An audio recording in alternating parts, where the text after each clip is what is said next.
MJY 001 पाठ्यक्रम का अगला क्वेश्चन है, ज्योतिष शास्त्र के इतिहास का विस्तृत परिचय दीजिए।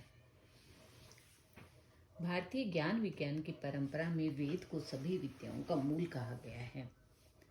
वेद के 6 अंग हैं: शिक्षा, कल्प, व्याकरण, निरुक्त, छंद और ज्योतिष।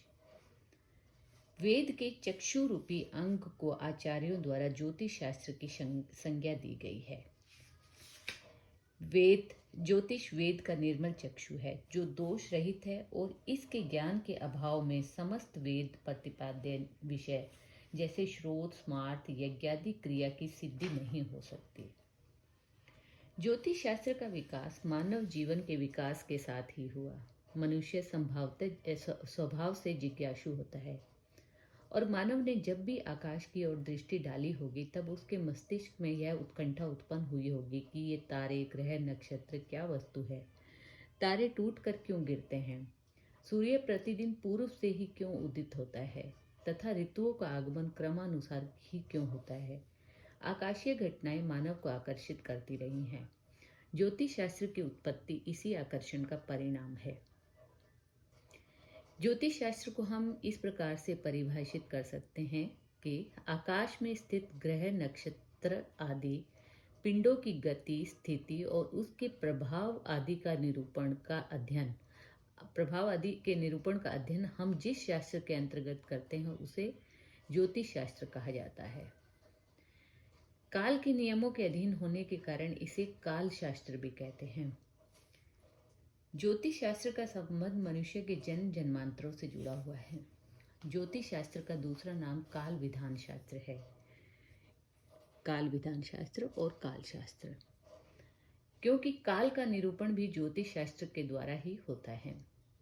मानव जीवन काल तथा कर्म के अधीन होता है।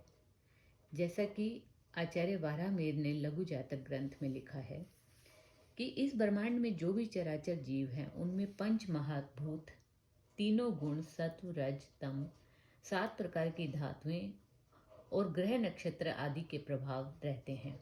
इनमें से किसी में पार्थिव तत्व अधिक पाया जाता है तो किसी में जल, किसी में अग्नि तत्व, किसी में वायु तत्व तो किसी में आकाश तत्व का अंश अधिक होता है। किसी जातक में सत्व गुण, किसी में तमोगुण और किसी में रजोगुण अधिक होता है। प्रत्येक व्यक्ति की शारीरिक संरचना भी विशेष प्रकार की होती है। इन सभी परिस्थितियों का कारण ग्रह योग बल है। जिस जातक का जैसा पूर्व जन्म में अर्जित कर्म रहता है वह उसी प्रकार की ग्रह स्थिति में उत्पन्न होकर जीवन भर कर्म के अनुसार शुभाशुभ फल का भोग करता रहता है। इन विषयों से संबंध सिद्धांतों का महर्षियों ने प्रवर्तन किया और वे सिद्धांत ही ज्योतिष शास्त्र के मूलाधार बने। ज्योतिष को एक अन्य प्रकार से भी परिभाषित कर सकते हैं, ग्रह गणितम ज्योतिषम, अर्थात ग्रहों का गणित जिस शास्त्र के अंतर्गत किया जाता है उसे ज्योतिष कहते हैं। वेद का प्रमुख प्रयोजन है यज्ञ का संपादन और यज्ञ की क्रिया काल विशेष में ही किए जाने पर सफल होती है और उस काल विशेष का निर्धारण ज्योतिष शास्त्र के द्वारा ही संभव है। यज्ञादि कर्मों को करने से मनुष्य को इष्ट की प्राप्ति और उसके अनिष्ट का परिहार करना ही वेद का परम लक्ष्य है। प्रारंभ में ज्योतिष शास्त्र का समग्र वर्णन वेद के अंतर्गत ही मिलता है, परंतु स्वतंत्र ग्रंथ का श्रेय वस्तुतः आचार्य लगध को जाता है। उन्होंने ही वेदांग ज्योतिष की रचना कर ज्योतिष शास्त्र को स्वतंत्र रूप से प्रतिपादित किया। सर्वप्रथम ब्रह्मा ही ज्योतिष शास्त्र के ज्ञान से परिपूर्ण है। उन्होंने ही नारद को ज्योतिष का ज्ञान प्रदान किया और इसी प्रकार क्रमशः चंद्रमा ने शौनक आदि ऋषियों को, नारायण ने वशिष्ठ और रोमक को, वशिष्ठ ने मांडव्य को और सूर्य ने मैं को ज्योतिष शास्त्र का ज्ञान उपदेश दिया। आचार्य कश्यप के अनुसार ज्योतिष शास्त्र के 18 प्रवर्तक आचार्य हुए हैं। सूर्य, पितामह, व्यास, वशिष्ठ, अत्रि, पराशर, कश्यप, नारद, गर्ग, मरीचि, मनु, अंगिरा, लोमश, पौलिश, चैवन, यवन, भृगु और सौनक, ये 18 आचार्य ज्योतिष शास्त्र के प्रवर्तक हैं। कालांतर में मुख्य रूप से ज्योतिष शास्त्र के 3 स्कंद प्रतिपादित किए गए: सिद्धांत, संहिता और होरा। और आचार्य वराहमिहिर ने ज्योतिष शास्त्र के 3 स्कंदों का वर्णन बृहद संहिता में किया है। और इन तीनों स्कंदों को ही त्रिस्कंद ज्योतिष के नाम से जाना जाता है। कुछ अन्य आचार्यों के मत में प्रश्न शास्त्र और शकुन शास्त्र को मिलाकर कुल 5 स्कंद भी कुछ आचार्यों ने कहे हैं।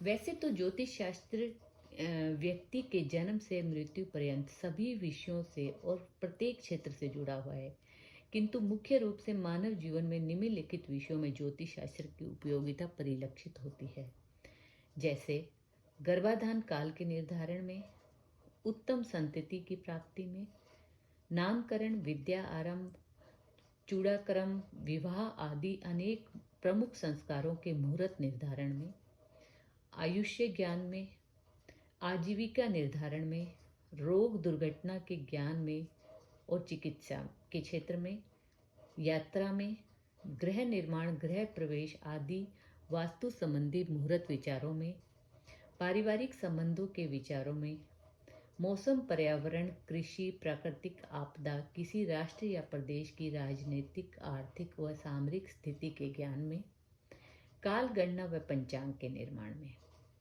इनके अतिरिक्त ज्योतिष एक सार्वभौमिक विज्ञान है जो मानव जीवन के प्रत्येक क्षेत्र से प्रत्यक्ष रूप से जुड़ा हुआ है। धन्यवाद।